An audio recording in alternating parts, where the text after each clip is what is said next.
Deuxième épître de Paul à Timothée, chapitre 2. Toi donc, mon enfant, fortifie-toi dans la grâce qui est en Jésus-Christ. Et ce que tu as entendu de moi, en présence de beaucoup de témoins, confie-le à des hommes fidèles, qui soient capables de l'enseigner aussi à d'autres. Souffre avec moi comme un bon soldat de Jésus-Christ.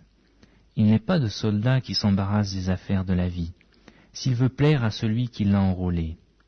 Et l'athlète n'est pas couronné s'il n'a pas combattu suivant les règles. Il faut que le laboureur travaille avant de recueillir les fruits. Comprends ce que je dis, car le Seigneur te donnera de l'intelligence en toutes choses.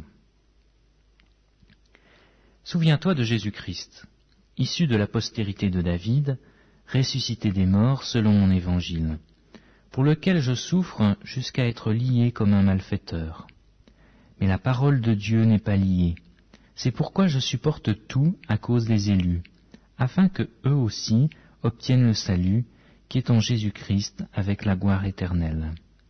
Cette parole est certaine. Si nous sommes morts avec lui, nous vivrons aussi avec lui. Si nous persévérons, nous régnerons aussi avec lui. Si nous le renions, lui aussi nous reniera. Si nous sommes infidèles, il demeure fidèle, car il ne peut se renier lui-même. Rappelle ces choses en conjurant devant le Seigneur qu'on évite les disputes de mots, qui ne servent qu'à la ruine de ceux qui écoutent. Efforce-toi de te présenter devant Dieu comme un homme éprouvé, un ouvrier qui n'a point à rougir, qui dispense droitement la parole de la vérité. Évite les discours vains et profanes, car ceux qui les tiennent avanceront toujours plus dans l'impiété, et leur parole rongera comme la gangrène. De ce nombre sont Hyménée et Philette, qui se sont détournés de la vérité, disant que la résurrection est déjà arrivée et qui renversent la foi de quelques-uns.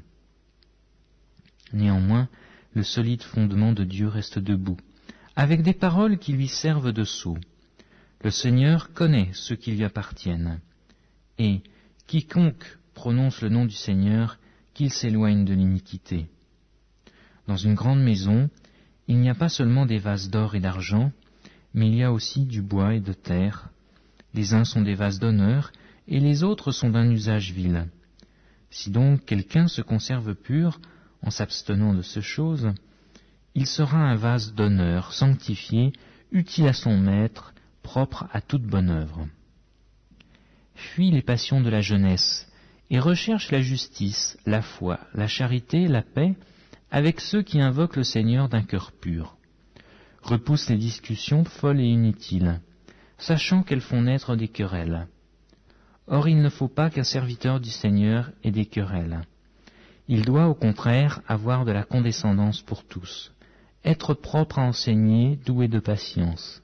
Il doit redresser avec douceur les adversaires, dans l'espérance que Dieu leur donnera la repentance, pour arriver à la connaissance de la vérité, et que revenus à leur bon sens, ils se dégageront des pièges du diable qui s'est emparé d'eux pour les soumettre à sa volonté.